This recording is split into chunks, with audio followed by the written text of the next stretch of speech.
And now, the next President of the United States, Governor Gary Johnson. What? He didn't win? Governor Johnson, you didn't win? How many votes did you get? You know, John, I got over 1 million votes, but I'm kind of disappointed. I didn't win number one, and I thought I would have gotten a lot more votes. I think people ended up taking to heart the fact that this was a two-person race and that every vote was going to count.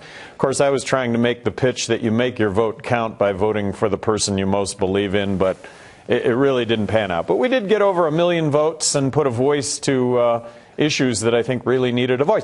You know, if I were to point at one factor, I think it was Romney losing the race, and it was losing the race because he wasn't conservative enough on dollars and cents. And I think the Republican social agenda turns off most Americans. Well, you did get 1% of the vote, which is pretty good, and a higher vote total than any libertarian has before. But it does seem to be a two-party country. People think Republican or Democrat, and it's going to take some work to open brains. Well, I think so. And then you talked in your earlier segment about initiatives that did pass. Marriage equality, legalizing or regulating marijuana like alcohol in Colorado. I think that is going to change worldwide drug policy. Wow. Like I say, Coloradans get it, and they did it, and I applaud Colorado. So you join us now from New Mexico. You've gone back to your home state. You're going to lick your wounds and go back to private life? Well, by lick wounds, fitness is a big part of my life, so I hope to regain some ultra fitness here in the next month. And not that I'm not a fit guy right now, but I'm looking forward to that, and looking forward to continuing to be a spokesperson. I think the last thing anybody wants to think about or even contemplate is the next election cycle. I mean, I join everybody in putting my finger up my throat. I mean, we're sick of this. It's done with. Let's move forward.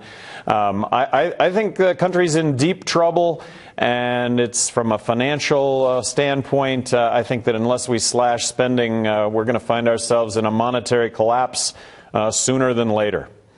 And you joined the race because you didn't trust either candidate on that front. You said you never believed Obama would try to balance the budget as he said he would?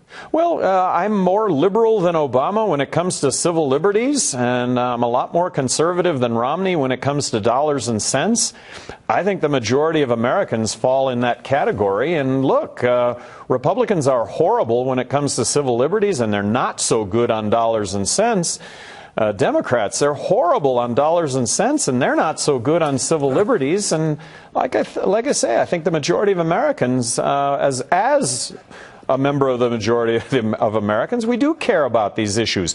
Offering up a prediction, we're going to find ourselves with a heightened police state in this country.